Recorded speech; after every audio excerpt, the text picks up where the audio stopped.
কুমিল্লায় ভিক্টোরিয়া কলেজের পাশে একটা মাহফিলে গিয়েছিলাম আমি এই কয়েক মাস আগে। যাওয়ার পরে এক যুবক এসে আমাকে প্রশ্ন করলো সরাসরি দাঁড়িয়ে, সে ভিক্টোরিয়া কলেজের স্টুডেন্ট, যে হুজুর আমরা নাভির নিচে হাত বাঁধবো এই ব্যাপারে কি সহি হাদিস আছে কিনা? আমাদেরকে অনেকে বলে বুকের উপরে হাত বাঁধা এটা নাকি সহি হাদিসে আছে, এই ব্যাপারে আপনার মতামত কি? আমাকে যখন প্রশ্ন করলো তখন আমি তাকে ধীরে ধীরে পুরো বিষয়টা ক্লিয়ারলি বুঝালাম। বললাম যে দেখেন, আমানতদারিতার সাথে কথা হলো বুকের উপরে হাত বাঁধারও হাদিস আছে। আমি যদি বলি নাই তাহলে এটা খেয়ানত হবে। কি হবে?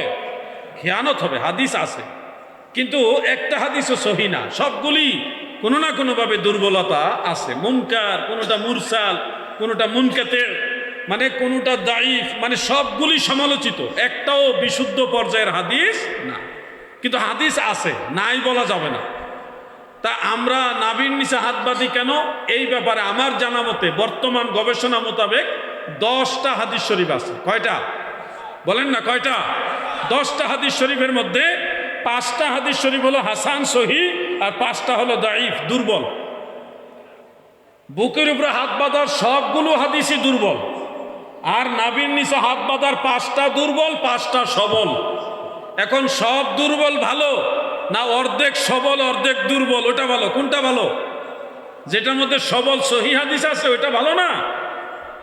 আমিও এখানে বললাম যে 10টা হাদিস শরীফ আছে, রসুল করিম সাল্লাল্লাহু আলাইহি সাল্লাম, সাহাবাই কারাম, তাবিঈগণ তিনারা নাভির নিচে হাত বেঁধেছেন।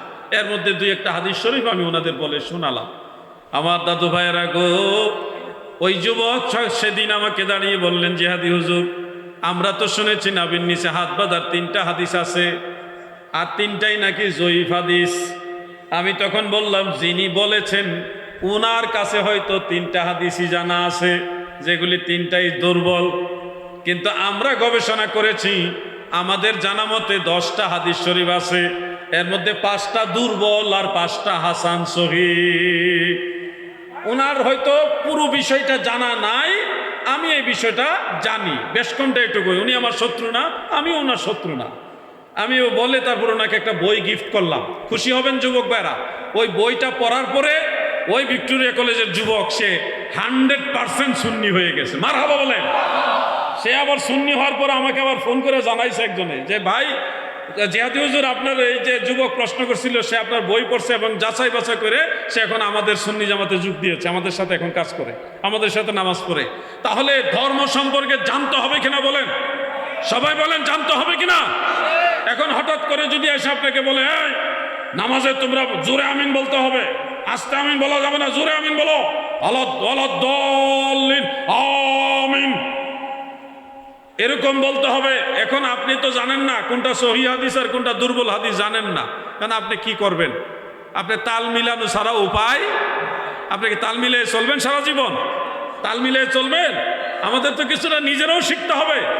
আলাউদ্দিন জিহাদি প্রতি বছর এসে ওয়াজ করে মানুষকে বুঝাই যাবে, এটুকুই হলে হবে না। প্রতিটি ঘরে ঘরে আলাউদ্দিন জিহাদি তৈরি করতে হবে, তাহলে বাংলার জমিনে ওয়াহাবি খারিজি নজদীদের ঠাঁই হবে না। ঠিক কিনা বলে? এমনিতে আমাদের সুন্নিদের ঘরে ঘরে এখন ভাইরাস ঢুকানোর চেষ্টা চলতেছে, বহু রকমে, বহুভাবে আমাদের সুন্নি সমাজকে বিভ্রান্ত করার জন্য চেষ্টা চলতেছে, অনেক ধরনের এজেন্ডা কাজ করতেছে। আমি কিভাবে বুঝাইলে আপনারা বুঝবেন আমি জানি না।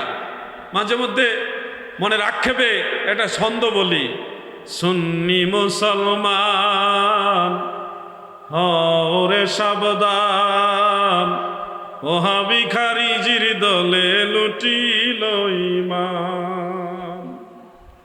মাঝে মধ্যে ছন্দটা বলি। যুবক ভাই, যুবক ভাই শোনো, একজন বক্তা ওয়াজ করতেছে, যেই নবী তার নিজের স্ত্রীর খবর জানে না, সেই নবী গায়েব জানবে কিভাবে? আপনি যদি এই কথাটা শুনেন, আপনি একজন ন্যূনতম একজন ইমানদার হলে, যে আমি ভালোই মুমিন না, গুনাহগার মুমিন, তাও আপনার খারাপ লাগবে। কিন্তু যেই কথাটা বলতেছে সে কিন্তু বাংলাদেশের একটা পরিচিত মুখ। নবীজি নিজের ঘরের স্ত্রীর খবর জানে না, গায়েব জানবে কোত্থেকে? চিন্তা করা যায়। নবীজি কি জানে না? ওই যে রাসূল পাক সাল্লাল্লাহু আলাইহি ওয়াসাল্লামের স্ত্রী আমাদের মা হযরত আয়েশা রাদিয়াল্লাহু তাআলা আনহার গলার হার হারায় গেছিল। হারায় যাওয়ার পরে কাফেলা স্থগিত করলেন, দাঁড়া করালেন, এরপরে লোক পাঠাইলেন হার তালাশ করার জন্য। এরপরে অনেকক্ষণ তালাশ করে তারপরে গিয়া এটার একটা কিনার হইছে। এই যে হার হারায় গেছে, হার কোন জায়গায় আছে নবীজি বলে দেয় নাই কেন? এই জন্য তারা পয়েন্ট বার করছে কি, নবীজি নিজের স্ত্রীর গলার হার কই আছে তাই জানে না, গায়েব জানবে কোত্থেকে? কিন্তু আসল বিষয়টা কি এটা না, আসল বিষয়টা আপনাদের জানতে হবে। আসল বিষয়টা হলো তখনও তায়াম্মুমের বিধান জমিনে আল্লাহ দান করেনি। পানি না থাকলে যে তায়াম্মুম করা যায়, তায়াম্মুম করে নামাজ পড়া যায়, এই বিধান তখনও আল্লাহ দেয়নি। ওই সময় নবীজি এক ময়দান থেকে মদিনা শরীফের দিকে আসতেছেন, পথিমধ্যে আম্মাজান আয়েশা রাদিয়াল্লাহু তাআলা আনহার গলার হার হারায় গেল। এই কারণে কাফেলা ওখানে মরুভূমির মাঝখানে দাঁড়া করাইছে, যেখানে কোনো নদী নালা নাই, পানির ব্যবস্থা নাই। ওই জায়গায় যখন কাফেলা স্টপ হলো, দাঁড়িয়ে গেল, সবাই অপেক্ষা করছে, আর দুই একজন সাহাবী গেছে ওই হার তালাশ করার জন্য। ইতোমধ্যে নামাজের ওয়াক্ত হয়েছে, নামাজের ওয়াক্ত হইলে ওযু করতে হবে, নামাজ পড়তে হবে। এখন ওযু করার মতো পর্যাপ্ত পানি, সাহাবারা এসে নবীজিকে বললেন, ইয়া রাসূলুল্লাহ, নবী গো, ইয়া রাসূলুল্লাহ, নামাজ আদায় করব কিভাবে? আমাদের অনেকের ওযু নেই, ওযু করার পানিও নেই। ওগো আল্লাহর নবী, আপনি আমাদের মেহেরবানি করে ফায়সালা দেন, আমরা এখন কি করব? তখন আমার আল্লাহ তায়াম্মুম করার আয়াত নাজিল করলেন। আমার নবীজি তায়াম্মুমের আয়াত তেলাওয়াত করে সাহাবীদের শিক্ষা দিলেন। আমার আদরের সাহাবারা গো, কোথাও যদি যাও যেখানে ওযু করার পানির ব্যবস্থা না থাকে, সেখানে তোমরা পবিত্র মাটি দিয়ে, এগুলি দিয়ে তোমরা তায়াম্মুম করে নিও, তারপরে নামাজ আদায় করে নিবে। সাহাবায়ে কেরাম তায়াম্মুম করলে নামাজ আদায় করে নিলেন। ঠিক এই সময় ওই সাহাবারা আবার হার খুঁজে পেয়ে গেছে, নবীজি বলে দিছে অমুক জায়গায় এটা এইভাবে আসে, নিয়ে আসো। ওই হারও পাওয়া গেল। অরিজিনাল বিষয়টা হলো এখানে নবীজি জানে না তা নয়, বিষয়টা হলো এই উপলক্ষে নামাজের ওয়াক্ত হবে, ওযু ছাড়া যে তায়াম্মুম দিয়েও নামাজ পড়া যায়, এই মাসআলাটা এই প্রেক্ষাপটে নবীজি শিখাইয়া দিলেন। এটাই হলো মূল কারণ। এখন হার কোন জায়গায় আছে না আছে, নবী জানে নাকি জানে না, ওইটা কোনো বিষয় না। এই প্রেক্ষাপটে উম্মতকে মাসআলা শিক্ষা দেওয়া হলো। আল্লাহর ইচ্ছা নবীর উম্মত যেন ওযু করার পানি না থাকলে তায়াম্মুম করতে পারে, ওটা শিখায় দেওয়া হলো মূল মাকসাদ। ওয়াহাবিরা তো মাসালা বোঝে না।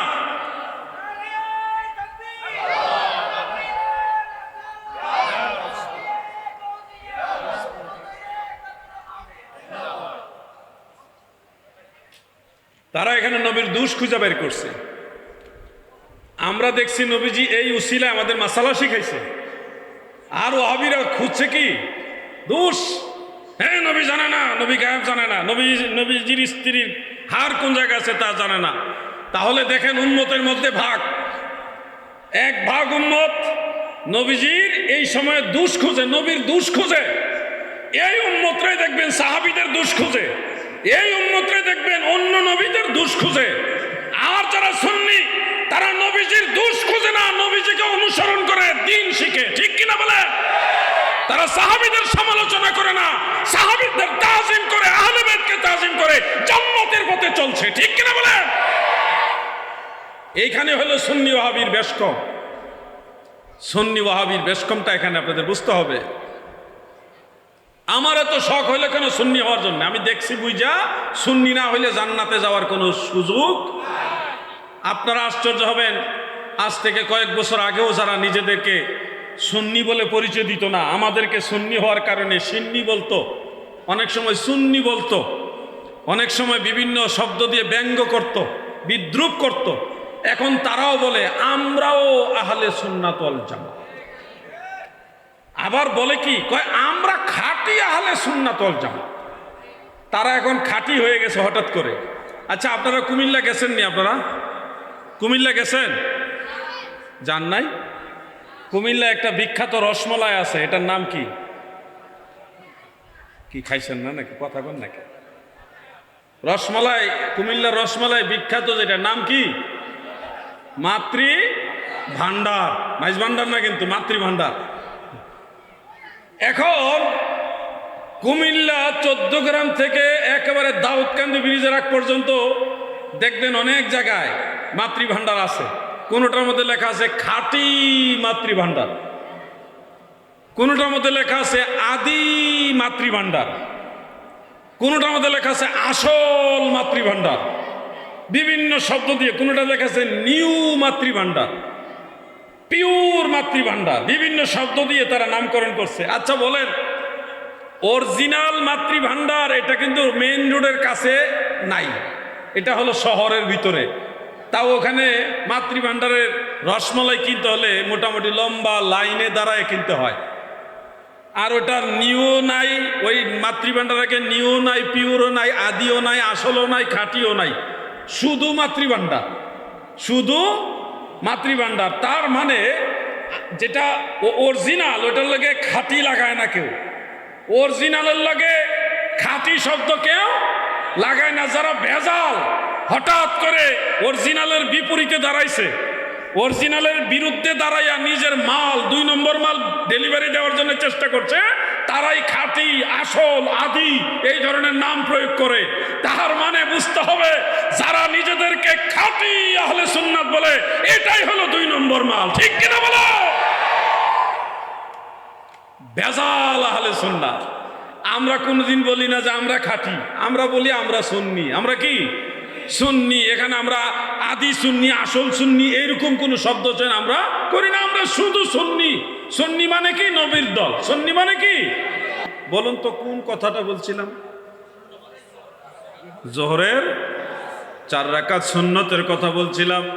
মুরব্বী বাবারা, যুবক ভাইরা মনোযোগ দিয়ে শোনো। তোমার যে চাওয়া, তোমার যে অসুবিধা, এগুলি আল্লাহ তাআলা পূরণ করবেন। তোমার অসুবিধা আল্লাহ দূর করবেন। তুমি কথাগুলি মনোযোগ দিয়ে শোনো। মুরব্বী বাবারা আপনারাও শুনেন।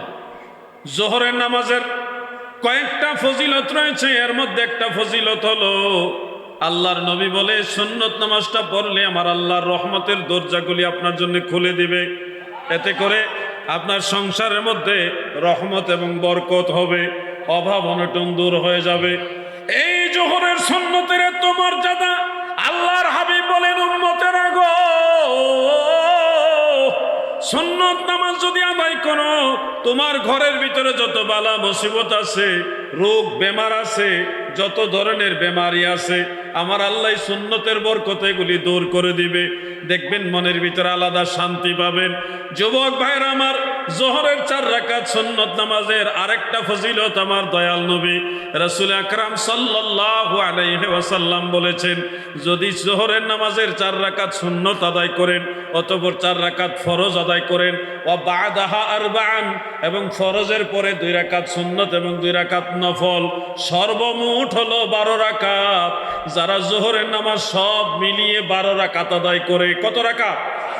4 রাকাত সুন্নত, তারপরে 4 রাকাত ফরজ, তারপরে 2 রাকাত সুন্নত, সর্বশেষ 2 রাকাত নফল নামাজ, যারা টোটাল জোহরের নামাজ 12 রাকাত আদায় করবেন, আমার দয়াল নবী বলেছেন সারা রাত দাঁড়িয়ে দাঁড়িয়ে তাহাজ্জুদ নামাজ পড়লে যতগুলি নেকি আমার আল্লাহ আপনাকে দিত, সারা রাত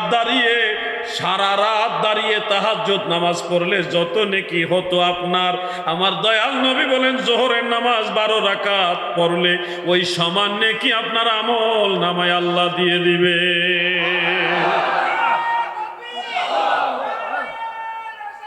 ইয়া রাসূলুল্লাহ।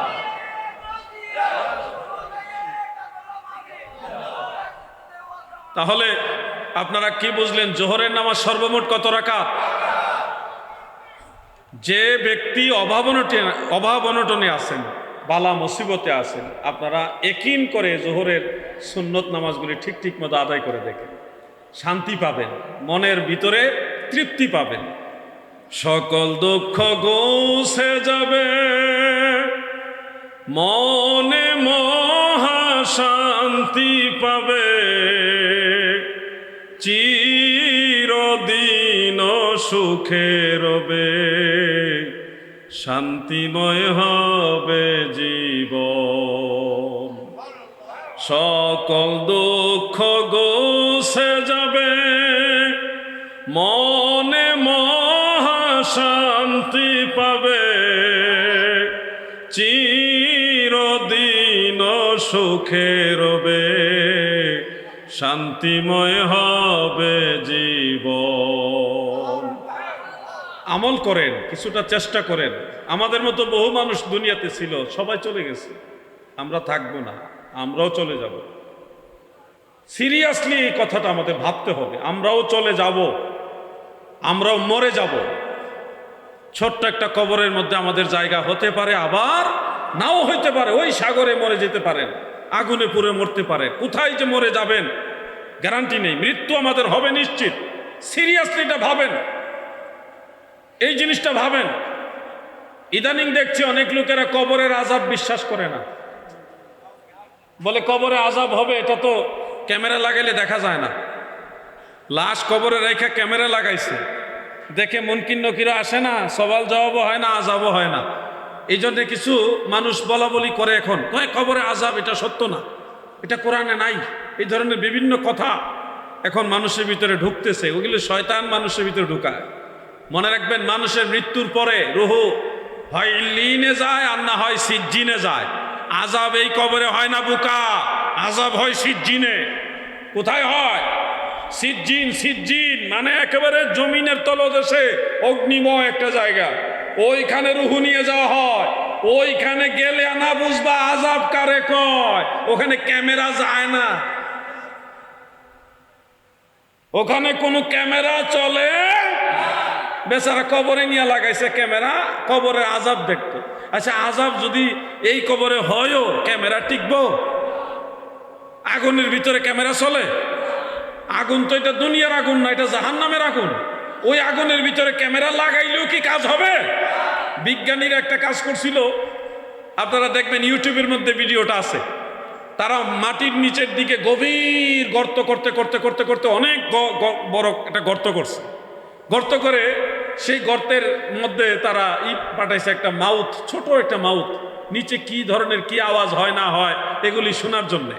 এখন এই মাউথ যখন মাটির একেবারেই অনেকটা গভীরে গেছে, তখন এমন একটা আওয়াজ সেই মাউথের মধ্যে রেকর্ড হয়েছে, খুব সম্ভবত 17 সেকেন্ডের একটা রেকর্ড। 17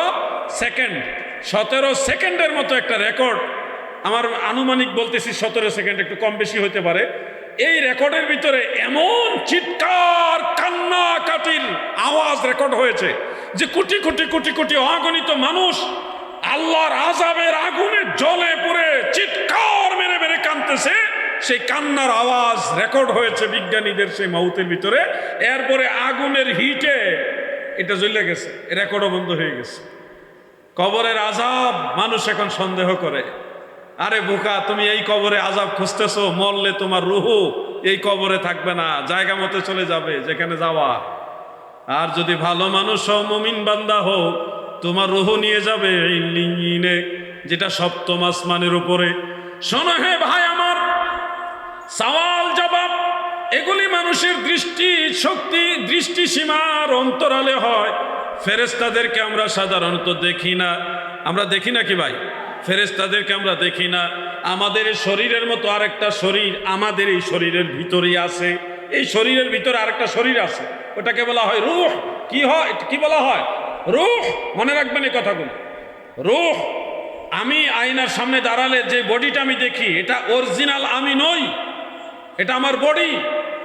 এটা আমি অরিজিনাল আমি নই, এটা আমার বডি। এখন আমাকে দেখলে, বডিকে দেখলে বলবে এটা আলাউদ্দিন জিহাদি ভাই। কিন্তু আমি যেদিন মারা যাব, মৃত্যুর বিছানায় শায়িত হয়ে যাব, ডেড বডি হয়ে যাব, সেদিন কেউ এটা আলাউদ্দিন জিহাদি বলবে না, বলবে জিহাদি সাহেবের লাশ। এটা উনার লাশ, এটা উনি না, এটা উনার লাশ। তাহলে উনি আসলে এইটা না, এটার ভিতরে উনি ছিল। যতদিন এই বাক্সের ভিতরে উনি ছিল, ততদিন এটার নাম উনি ছিল। যখন উনি এটার ভিতর থেকে চলে গেছে, তখন আর এটা উনি না, এটা উনার লাশ হয়ে গেছে। কথা বুঝতেছেন আপনারা? এই সওয়ালের জবাব আল্লাহ পাকের দয়ায় প্রত্যেকটা রূহের হয়। অনেক ক্ষেত্রে যদি জেসেমেরও হয়, সেটা আল্লাহ তাআলা মানুষের দৃষ্টি চক্ষুর আড়ালে করবেন, ফেরেশতাদের পাঠাবেন, রুহু দিবেন, জাগ্রত করবেন। এটা হবে আলমে মেসালের জগৎ। আলমে মেসাল মানে কি? দুনিয়ার মানুষ যে যেরকম যে যেখানে আছেন ঠিক ওরকম আরেকটা জগৎ আল্লাহ তাআলা তৈরি করে রেখেছেন। মেরাজের রাত্রে নবীজিকে জাহান্নামের আযাব দেখছেন না? ঘুমাই রয়েছেন নাকি আপনারা? নবীজি মেরাজের রাত্রে জাহান্নামের আযাব দেখেছেন, জান্নাতের মানুষের আরাম কিরকম হবে এটা দেখেছেন। কিন্তু অরিজিনালি মানুষ তো এখন হাসরই হয়নি, বিচারই হয়নি, জান্নাতে তো যাবে অনেক পরে, জাহান্নামে যাবে অনেক পরে। তাহলে নবীজি মেরাজের সময় জান্নাত জাহান্নামের আযাব এবং শান্তি আরাম কিভাবে দেখে আসলেন? প্রশ্ন দাঁড়ায় কিনা বলেন? এগুলি আপনাদের জানতে হবে। নবী করিম সাল্লাল্লাহু আলাইহি ওয়াসাল্লাম মেরাজের রাত্রে জান্নাত দেখেছেন, এটাও সত্য।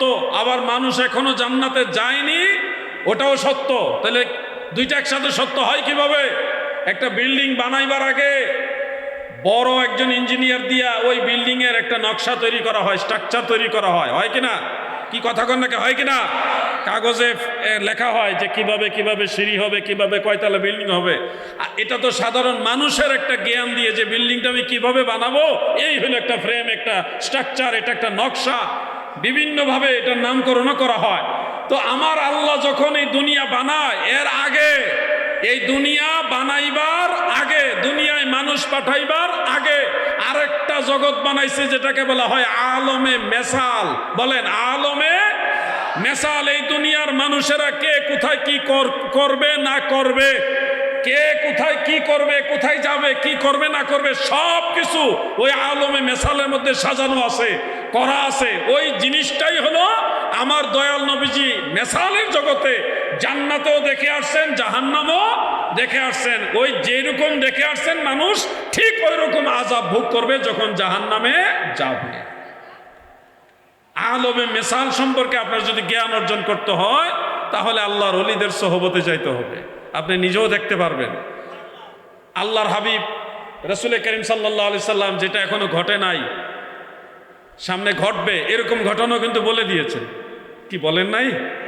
যেটা এখনো ঘটে না, আগামীকাল ঘটবে এরকম ঘটনাও বলে দিয়েছে। কিভাবে? ওই যে আলমে মেসালের জগতে নবীজি দেখছেন যা আগামীকালে এই ঘটনাটা ঘটবে, এটা দেখছে আল্লাহ, সেই পাওয়ার নবীজিকে দিয়ে দিয়েছে। আলমে মেসালের জগতে দেখছে আগামীকালে এই ঘটনা ঘটবে, যার কারণে আগের থেকে নবীজি বলে দিয়েছে আল্লাহ পাকের ইচ্ছায়।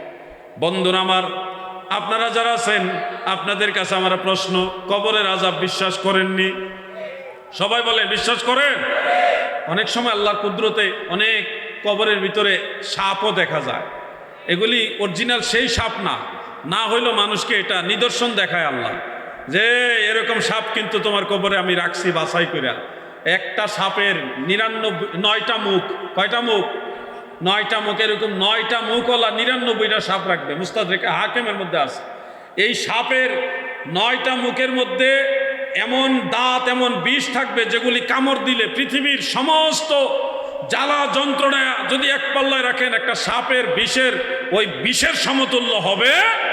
কি ভয়ঙ্কর সাপ কবরের মধ্যে রেখেছে যদি আপনি আল্লাহ এবং আল্লাহ রসুলের বিধান মোতাবেক না চলেন। এই পুরস্কার কিন্তু আল্লাহ আমাদের জন্য রেখেছেন। অতএব আমাদের সচেতন হতে হবে। আমি আপনাকে ওয়াজ করে ঠিক করতে পারবো না যদি আপনি নিজের থেকে না বুঝেন। আপনারা ওয়াজ শুনতে শুনতে শুনতে শুনতে ওয়াজ অনেকে জানেনও, 2-4 মিনিট, 10-12 মিনিট, 20 মিনিট অনেকে আপনারা ওয়াজ করতেও পারবেন। এখন ওয়াজ হয়ে গেছে কমার্শিয়াল। মানুষ মাদ্রাসায় এখন আলেম হওয়ার জন্য পড়ে না, এখন মাদ্রাসায় পড়ে বক্তা হওয়ার জন্যে। এই জন্যে আগের মতো শেরে বাংলা আজিজুল হক তৈরি হচ্ছে না। এখন শুধু মোটিভেশনাল বক্তা তৈরি হয়, আলেম তৈরি হয় না। সুন্দর সুন্দর কথা বলার লোক বের হয়, কিন্তু তাকওয়াওয়ালা আলেম তৈরি হয় না। সেই আবেদ শাহ আল মাদানি তৈরি হয় না। বড় বড় আলেম যারা ছিল, এরকম আলেমের সংখ্যা এখন কম। আল্লামা নঈমী সাহেবের মতো আলেম এখন আর পাবেন না। আল্লামা হাশমি সাহেব, ইমাম হাশমি সাহেবের মতো আলেম আগের মতো নাই। এখন দিন যত যাচ্ছে আলেম কমে যাচ্ছে। আমরা আলেমরা হয়ে গেছি কমার্শিয়াল। মানে কমার্শিয়াল 60,000 টাকা না দিলে দাওয়াত রাখবো না। কি মিথ্যা কথা বলতেছি? আমি বলছি না যে হাদিয়া নেওয়া জায়েজ নাই, কিন্তু সব কিছুর মধ্যে একটা ব্যালেন্স আছে। ব্যালেন্স করে চলতে হবে। এই ব্যালেন্স যদি আপনার মধ্যে না থাকে তাহলে ওই যে বক্তা হতে পারবেন, আলেম হওয়া যাবে। আল্লাহ আমাদের বুঝার তৌফিক দেন, আমিন বলেন। লা ইলাহা ইল্লাল্লাহ। ইল্লাল্লাহ লা ইলাহা ইল্লাল্লাহ লা ইলাহা ইল্লাল্লাহু মুহাম্মাদুর সাল্লাল্লাহু আলাইহি ওয়াসাল্লাম। আমার দাদু ভাইরা গভীর মনোযোগ। জোহরের নামাজের কথাটা আপনাদের শোনালাম, এবার আমি একটু আসরের নামাজের কথা বলি। দাদু আমার, আসরের নামাজ সর্বমোট কত রাকাত? জোরে বলেন। 8 রাকাত। 8 রাকাতের মধ্যে আমরা মুসল্লি যারা অনেক ব্যস্ত, অনেক কাম কাজ, আমাদের অনেক ব্যবসা বাণিজ্য, অনেক বিজি, যার কারণে আমরা ম্যাক্সিমাম মুসল্লি 8 রাকাত পড়ি না, কোনো মতে 4 রাকাত ফরজ পড়ি, তাই না? কি আওয়াজটা দুর্বল হইল কেন?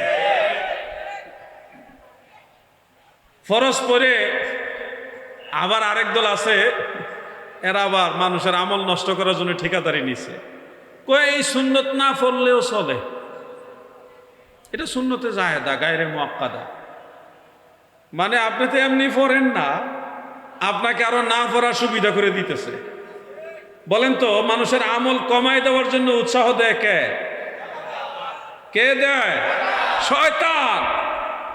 তো শয়তান যেটা চায় সেটা আমাদের কিছু ভাইরা কইরা দেয়, যে এটা সুন্নতে গায়রে মুআক্কাদা জায়েদা, এটা না পড়লেও চলে, মানে সুবিধা করে দিচ্ছে, সুন্নত পড়ো না। আর আপনি যদি পীর মুর্শিদের দরবারে যান, আল্লাহর ওলিদের কাছে যান, তারা গেলে বলবে, বাবা সবাই দাঁড়ায়, আগে 4 রাকাত সুন্নত পড়ো। সুন্নত পড়াইবো আপনাদের দিয়া, চাপ দিয়া, সময় নিবে আলাদা, সুন্নত পড়াইয়া তারপরে ফরজে দাঁড়াবে। তাহলে যেই লোক সুন্নত ছেড়ে দেয় সে ভালো, না যে সুন্নত নিজেও পড়ে মানুষকে পড়ার জন্য বলে সে ভালো? কোনটা ভালো আপনাদের কাছে? কোনটা ভালো? যে না পড়ায় সে তো ভালো নাকি পড়াইলে ভালো? আচ্ছা, কি ভালো? এই সুন্নত পড়লে কি ফায়দা? ও চট্টগ্রামের মুমিন মুসলমানেরা, আসরের সুন্নত যদি পড়েন আপনাদের কি ফায়দা হবে?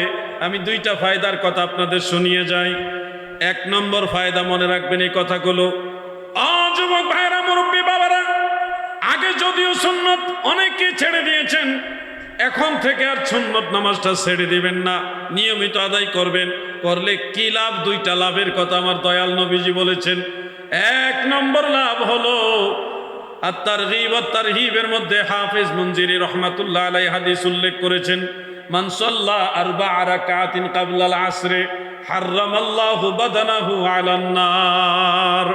আসরের ফরজের আগে যারা 4 রাকাত সুন্নত নামাজ আদায় করবে, আল্লাহর নবী বলেন এই সুন্নত হাসর ময়দানে এমন এক নূরের বাউন্ডারি হবে, এই বাউন্ডারির কারণে জাহান্নামের আগুন আপনাকে স্পর্শ করতে পারবে না। এই সুন্নতের পাওয়ার দেখছেন? আসরের সুন্নতের পাওয়ার দেখছেন? এটা এমন এক নূরের পর্দা হবে, বাউন্ডারি হবে, এটার কারণে আপনার দেহটা জাহান্নামের আগুনের জন্য হারাম হবে। জাহান্নামের আগুন আপনাকে জ্বালাইতে পারবে কিসের কারণে? আসরের 4 রাকাত সুন্নতের কারণে। দেখছেন কি পাওয়ারফুল সুন্নত এটা? এটার আরো লাভ আছে, আমি কি শোনাবো? আসরের সুন্নতের আরেকটা লাভের কথা আপনাদের বলি, অবহেলা করেন না। এই দিন না, আরো দিন আছে। এই দিনে টেনে নিবে সেই দিনের কাছে। এই মাঠে আমি বেশ কয়েকবার আসছি, আব্দুল আজিজ ভাইয়ের মাধ্যমে দাওয়াত পেয়ে বেশ কয়েকবার আসছি। প্রথম যখন আসছিলাম আমার চুলগুলো তেমন একটা পাকা ছিল না, কিন্তু এখন দেখেন লুক তো সে আলাউদ্দিন জিহাদি, লুক তো একটাই, কিন্তু সিগন্যাল পাঠাচ্ছে আল্লাহ, এই আলাউদ্দিন তোমার সময় কিন্তু ফুরিয়ে যাচ্ছে। আয়নার সামনে দাঁড়াইলে ভয় লাগে এখন, ও আল্লাহ কখন যেন তুমি ডাক দে। সারা জীবন তো কাটাই দিলাম, আপনি কিভাবে খুশি হবেন তা তো জানি না, আপনি তো খুশি ওইভাবে করতে পারলাম না, নিজেকে নিয়ে ভয় লাগে এখন। আমি আমার কথা বলছি, নিজেকে নিয়ে ভয় পাই, জানি না আল্লাহ তাআলা খুশি কিনা। তারপরও যখন সেজদায় যায় তখন বলি, আল্লাহ গো আপনি কিভাবে সেজদা দিলে খুশি হবেন আমি তো জানি না, আমি যেভাবে পারছি দিছি, আল্লাহ আপনি মেহেরবানি করে, আপনি দয়ার গুণে সেজদা কবুল করে। আপনাকে খুশি করার মতো সেই ক্যাপাসিটি আমার নাই। আমি দুর্বল, আপনি সবল। আমি ক্ষুদ্র, আপনি মহান। আমি বড় গুনাহগার, আপনি আমার দয়াল। আপনি দয়া না করলে আমার কোনো কিছু কিনার হবে না। নিজের মধ্যে ভয় ঢুকে যায়। এখন আমার এই ছোট ভাইরা যারা আছে, তারা হয়তো এখন পরকাল নিয়ে ভাবার ওরকম সময় পান না, অনেক ব্যস্ত, খেলাধুলা দুনিয়াদারি নিয়ে অনেক ব্যস্ত। কিন্তু আপনাদেরও ভাবতে হবে, আমার আপনার মতো বহু মানুষই কবর জগতে চলে গেছে। চির ঘুমে যাবে ঘুমাইবে নোরে আসিমুন, কারণ কির শোধাইবে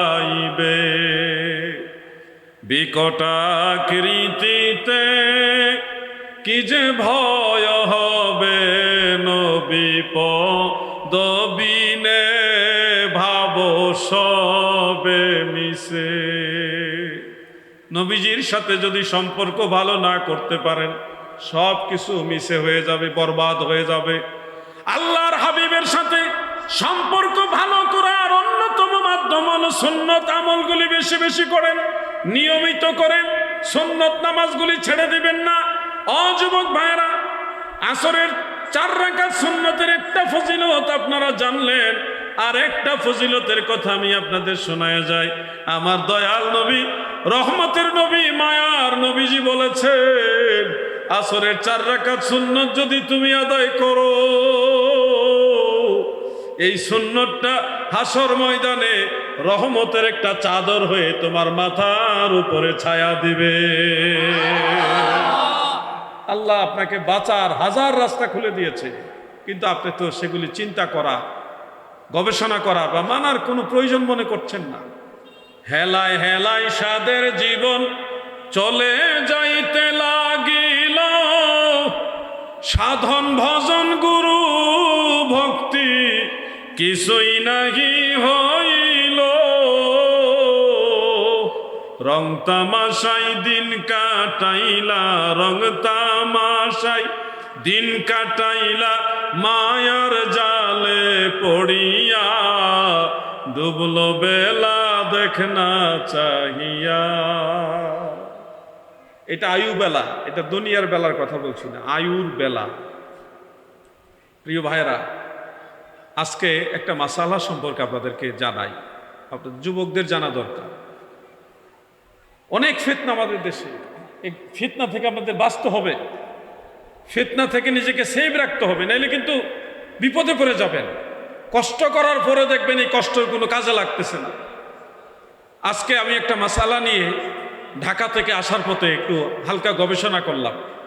ড্রাইভিং করছি, ওইদিকে আমার সাথে আশিক ছিল, আশিকে কিতাব পড়ছে, আমি শুনছি। এইভাবে একটা মাসআলা নিয়ে মুতাআলা করতে করতে আসলাম। সেটা হলো, ইদানিং একটা ফিতনা দেখা দিচ্ছে, সাহাবাই কেরামের দুশ্চর্চা, সাহাবাই কেরাম নিয়ে সমালোচনা, যেটা খুবই নিন্দনীয়। আমরা নবীর কেমন উম্মত যে আমাদের জিহ্বা থেকে আল্লাহর নবীর সাহাবারা নিরাপদ না। 1400 বছর পরে দরবারের নববীর যারা সদস্য, নবীজির মজলিসে যারা বসেছে, প্রিয় নবীজির সোহবত যারা পেয়েছে, তাদের নিয়ে আমরা সমালোচনা করি। আমরা কতটুকু যোগ্য যে তাদের সমালোচনা করব? এই জিনিসগুলো হতে হতে দেখছি ইদানিং কয়েকজন আলেম একসাথে বসে তারা সাহাবীদের দোষ প্রমাণ করছে। কেমনে জানেন? কয় হযরত আব্দুল্লাহ ইবনে মাসউদ রাদিয়াল্লাহু আনহু নামাজের ভিতরে শুধু একবার রফউল ইয়াদাইন করতেন, বারবার করতেন না। আবার ওইদিকে আবু হুমাইদ সাঈদী রাদিয়াল্লাহু আনহু সহ 10 জন সাহাবী তারা বারবার রফউল ইয়াদাইন করেছে। তাহলে এই 10 জন সাহাবী ঠিক হইলে আব্দুল্লাহ ইবনে মাসউদ ভুল করছে, আর আব্দুল্লাহ ইবনে মাসউদ যদি ঠিক হয় তাহলে 10 জন সাহাবী ভুল করছে। মানে সাহাবীদেরকে সাহাবীদের বিরুদ্ধে দাঁড় করিয়ে একজনকে ঠিক বানাচ্ছে আর একজনকে ভুল বানাইতেছে। আসলে এটা কি ঠিক আর ভুলের বিষয় না। যেই সাহাবী যখন নবীজিকে যেভাবে দেখেছেন ওইভাবেই নামাজ পড়েছেন, কোন সাহাবী ভুল করেছেন এটা বলা যাবে না। এক সাহাবী নবীজিকে দেখেছেন বারবার রফউল ইয়াদাইন করেছেন, এই জন্য উনি বারবার রফউল ইয়াদাইন করেছেন। আরেক সাহাবী পরবর্তীতে দেখেছেন নবীজি বারবার রফউল ইয়াদাইন করে নাই, এই জন্য উনি বারবার করে নাই, শুধু তাকবীরে তাহরিমার সময় একবার করছে। তাহলে আগের সাহাবিও ঠিক, পরের সাহাবিও ঠিক। বেশকমটা শুধু আমরা কোনটা গ্রহণ করব, আমরা গ্রহণ করি সেটাই যেটা সর্বশেষ নবীজি করে গেছেন। সর্বশেষ দয়াল নবীজি একবার শুধু তাকবীরে তাহরিমার সময় রফউল ইয়াদাইন করেছেন, এইভাবে একবার হাত উঠাইছে, বারবার উঠান না। এটা ছিল নবীজির শেষ আমল, সর্বশেষ আমল। এটাকে বলা হয় সুন্নাহ। এই জন্য আমরা সুন্নতের উপর আমল করি। ওই বারবার হাত উঠানোটাকে আমরা নবীজির সাহাবীদের দোষ বলতেছি না, কারণ তারা এক সময় দেখেছে নবীজি বারবার হাত তুলেছেন, কিন্তু নবীজি সর্বশেষ একবার এটা ফাইনাল করে গেছে। এখন কোন সাহাবীকে ভুল বলার সুযোগ। এখন এই সমস্ত বিষয়গুলো সামনে নিয়ে এনে এক শ্রেণীর আলেম সমাজ, এদেরকে আলেম বলতে আমাদের লজ্জা লাগে, এরা সাহাবীদেরকে, একজন সাহাবীকে ঠিক বানায় আরেকজন সাহাবীকে ভুল বানায়। আহা, যুবক ভাইয়েরা গো, ইদানিং দেখছি জানাজার নামাজ পড়তেছে ঈদের নামাজের মতো।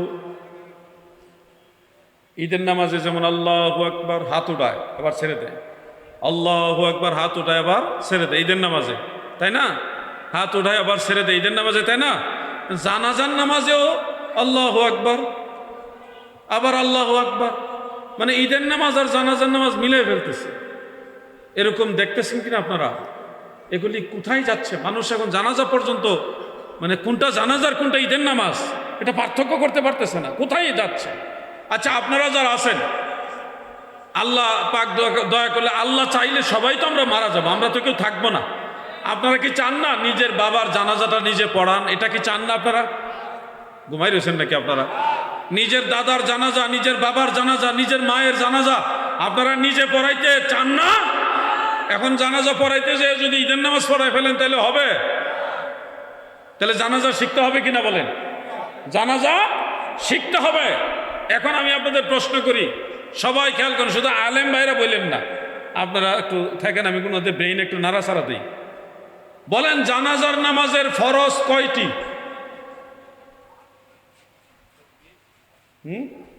না, আলেমরা বলবেন না, খবরদার। আমি আপনাদের একটু ব্রেইনে নাড়াচাড়া দিতে চাই। একজনে বলছে 3টি, আর কারো জানা আছে 4টি, বুঝে আরেকজন হচ্ছে 4টি, আর নাই 3ও সঠিক না, 4ও সঠিক না, আরেকজনকে 5টিকে আমি তেলে আরেকটা বাড়াইয়া কই। জানাজার নামাজের ফরজ 2টি। বলেন, জানাজার নামাজের ফরজ কয়টি? হ্যাঁ, মুখস্থ করেন, জানাজার নামাজের ফরজ কয়টি? 6টি। কারা কইছে রে? আমি কই 2টি, হ্যাঁ কয় 6টি। চিন্তা করছে, জানাজার নামাজের ফরজ কয়টি?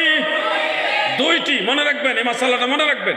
প্রত্যেক মানুষের জানাজা শিখতে হবে, প্রত্যেকটা মুমিন মুসলমান জানাজা শিখতে হবে, প্রয়োজনে পড়াইতে হবে।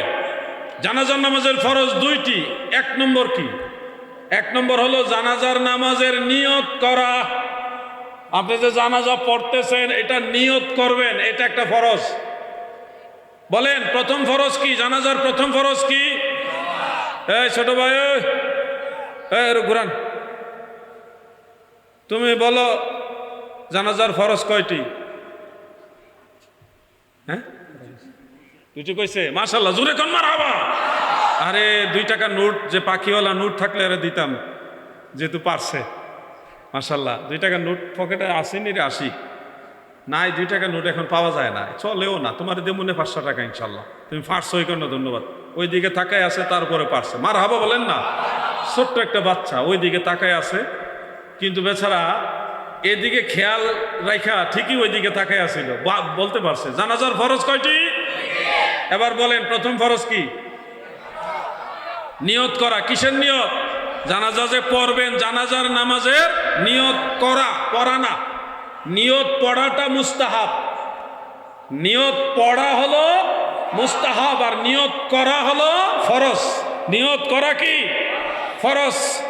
মুখে উচ্চারণের মাধ্যমে নিয়ত করা মুস্তাহাব, তাও সময় থাকলে পড়বেন, না থাকলে মনের নিয়তি যথেষ্ট।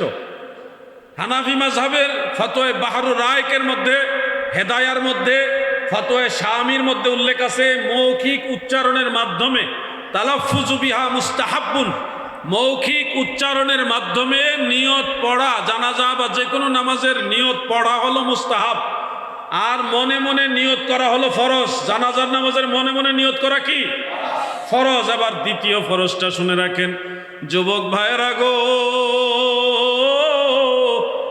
জানাজার নামাজের দ্বিতীয় ফরজ তাকবীর বলা। কি বলা? তাকবীর বলা। এই জন্য 4 তাকবীর 4টা ফরজ না, 4টা তাকবীরই ফরজ। 4টা তাকবীরই কি ফরজ। এক একটা তাকবীর এক এক রাকাতের সমতুল্য, এক একটা তাকবীর এক এক রাকাতের সমতুল্য। কত পাওয়ারফুল তাকবীর এগুলো। জানাজার তাকবীর কয়টি? 6টি কইছেন নাকি? কয়টি? 4টি। 4টি তাকবীর 4 রাকাত নামাজের পাওয়ার, সমান পাওয়ার রাখে, মর্যাদা রাখে। সুবহানাল্লাহ। কিন্তু প্রত্যেকটা তাকবীর হলো ফরজ, সবগুলো তাকবীরই ফরজ। মৌলিক জানাজার ফরজ হলো 2টি। এবার আমাকে বলুন জানাজার প্রথম ফরজ কি? পিছনে ভাড়া বলেন না, নিয়ত করা। আর দ্বিতীয় ফরজ তাকবীর বলা। দ্বিতীয় ফরজ তাকবীর বলা। এটা মনে থাকবে তো ইনশাল্লাহ? অন্তত এই জিনিসটা ব্রেনে রাখবেন, কাজে লাগবে। এই জিনিস একবারে সহজ জিনিস, কিন্তু অনেকের খেয়ালে ছিল না। বলার পরে অনেকের মনে হয়েছে আরে এটা পড়ছিলাম আগে। অনেকে এমন থাকে, কিন্তু আমার